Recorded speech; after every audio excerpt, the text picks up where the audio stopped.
चेतावनियों को अक्सर नजरअंदाज क्यों कर दिया जाता है?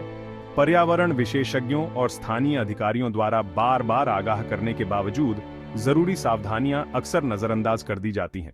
वायनाड भूस्खलन ने 280 से ज्यादा लोगों की जान ले ली।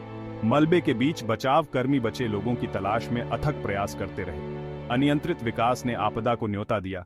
पहाड़ी इलाकों में तेजी से और अनियमित निर्माण ने प्राकृतिक भूदृश्य को काफी बदल दिया है। केरल के वायनाड में हाल ही में हुए भूस्खलन से जान माल का भारी नुकसान हुआ है। घरों और बुनियादी ढांचों को हुए नुकसान ने समुदाय को सदमे और शोक में डाल दिया है। इस त्रासदी ने पारिस्थितिक रूप से संवेदनशील क्षेत्रों में अनियंत्रित निर्माण और पर्यटन के संभावित परिणामों को उजागर किया। तेजी से हो रहा विकास, जिसमें रिसोर्ट, सड़कें और खनन शामिल हैं, एक प्रमुख कारक रहा है।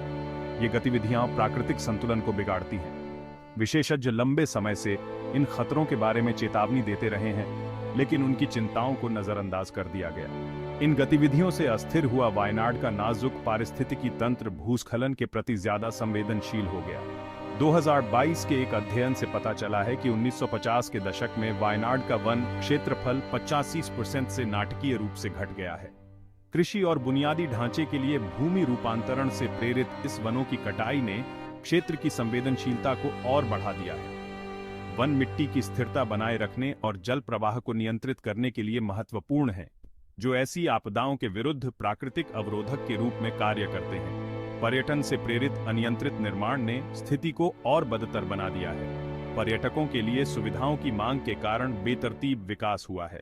विशेषज्ञों द्वारा बार बार चेतावनी दिए जाने के बावजूद इस मुद्दे को हल करने के लिए बहुत कम किया गया है। आर्थिक विकास का आकर्षण अक्सर पर्यावरणीय चिंताओं पर हावी हो जाता है, जिससे अदूरदर्शी फैसले होते हैं जिनके दीर्घकालिक परिणाम होते हैं।